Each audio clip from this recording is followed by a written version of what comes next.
Hi, I'm Paweł Spychalski, and today I will publicly answer the questions I am asked with the frequency of at least once a quarter. Either this is something like an interview with someone when I guest on someone's channels, or someone asked during one of the live streams I'm trying to run every week. Paweł, what is your favorite FPV airplane model? And every single time I answering that my favorite FPV airplane model is the Ritewing Mini Drak. So what we're gonna do today? Today we're gonna take a look at how my Mini Drak is built. Again, probably I did this video a few years ago, and why I really do think that this thing is the best of my FPV models ever.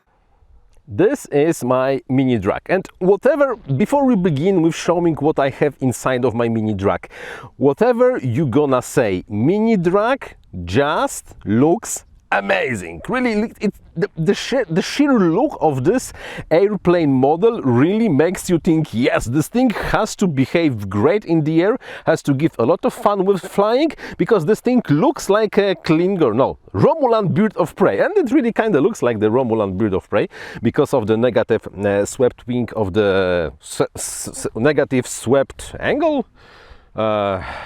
I forgot how this thing is, how this word is in English. So negative swept wings. Yes, the negative swept wings. Some people say that the version with the red cover over here is the ugly one. However, I do think that this really looks kinda amazing. So my Mini Drak. Inside of my Mini Drak there is almost a standard setup. I'm running this thing on the 4S 4 amp hour Turnigi Nanotech battery, which when I'm conserving throttle, it's enough to fly for like 25-30 minutes. However, of course, if I open the throttle and want to have some fun in the air and do some fast passes, then yeah, sure, 10 maybe 15 minutes and the battery is kinda empty and I do have to land. Inside the GPS unit, the buzzer with the battery, nothing super fancy. I'm running this thing with the help of the Matek F722 flight controller, wing flight controller, because I do not really want to fight with the inverters and non-inverters, and this flight controller I think it's just a good hardware, on some aspects better than the famous 405 wings, on some maybe not that much because, well, it kind of has less serial ports. However, it really do have enough serial ports of being able to run really everything I want this thing to run. Also, I'm using relatively small ESC because with the motor I have over here, which is the Sunny Sky X2216 1400 kV on the full throttle, this thing, and the 8x6 propeller, this thing is getting around how much? 30, maybe 30 something amps, but then it speeds up and it settles at 20 something. So the 60 amp ESC I have from iFlight over here, which was designed for the X class, is really more than enough.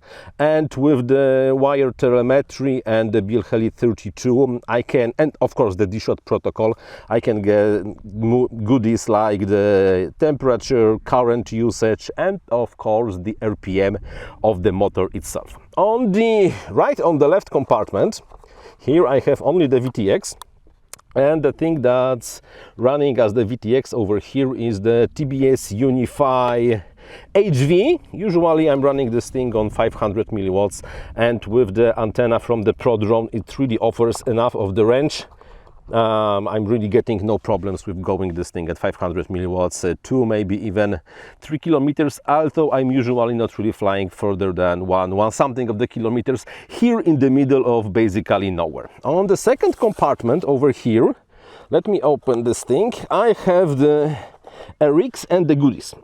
Because the RX is the FrSky R9 Slim over here with slightly modified antennas, and by the way, I made them antennas, at least this one, by myself, because the original ones were, let's say, kinda crappy.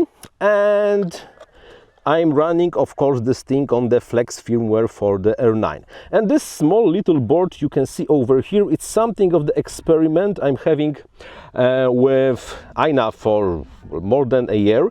This is the BNO 055 external inertial measurement unit that is helping to solve the problem of the horizon drift. Is it really helping this? Not really that much, but it's an experiment, and it's a cool experiment, and one day maybe even this code and support for this device will go into the official branch. And besides that, besides the internals, the one probably only interesting things about my Mini Drak is the nose section, because I completely cut the nose section and made a special bracket for two cameras. So on the left I have the Cadix Starshare V2, which is offering me, of course, the HD video, and the power to the Starshare can be cut off from the flight controller. And on the right side I have the regular camera, which in my case is the Runcam Eagle Pro. Yeah, I think it's the Runcam Eagle Pro Mark II. As the result, I can always rely on this amazing camera. I can turn off and on recording on the Starshare just with the flip of the switch on my radio. And if I really do want to, I can always switch to the second camera. Not that I'm doing that, because for the FPV, the Runcam is just much better than the Starshare, and it makes no sense. This whole section, this PLA printed thing, is held together with 6 bolts, 3 on the top, 3 on the bottom. I can remove it to make some of the repairs, but the access to the USB port of the Starshare and the SD camera inside is just capable over here without having to worry too much about disassembly. And basically that's all. Of course, because I'm Polish, it has some Polish colors on it, and custom made from the balsa wood, the vertical stabilizers painted white and red, and the Polish white and red checker mark. And that's basically all. And now it's time to the answer to the question, why the Mini Drak?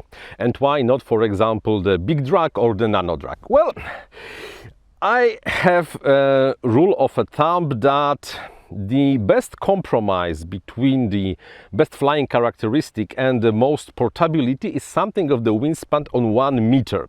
And because the Big Drak is just much bigger than 1 meter, and the portability of the design is, well, it's not very portable, and you really have to know what you want to do when you want to travel with it, although I'm sure it flies amazingly, but the portability wins.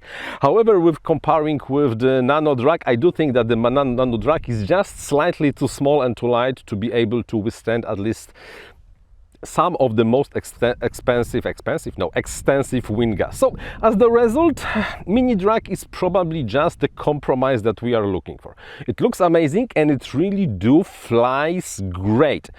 Probably, no, this is the most stable airplane I ever owned, and with the proper tune, for example with the INAV or with the Ardu Pilot, it really flies almost on the rails. Of course, like the every airplane, if there is a wind and the wind is jumpy and gusty, then no matter what you're gonna do, this thing will be you will be able to feel this thing during the flight. But when the weather is super calm and there is no wind, this thing just flies amazingly smooth through the air. Really pure pleasure of flying this thing.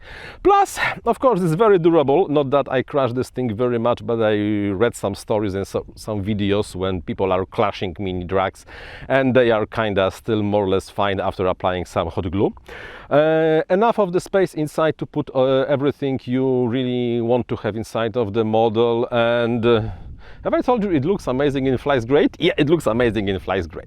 So this is why the Mini Drak. It might not be the cheaper, because it's kind of bloody expensive foam, but it's well thought through, and the really the looks and the flight performance of this model really like solves a lot of the problems, like for example the price of the kit. So I think that covers the topic of my favorite airplane, Mini Drak Ritewing, and thank you for watching. Until the next one, bye bye.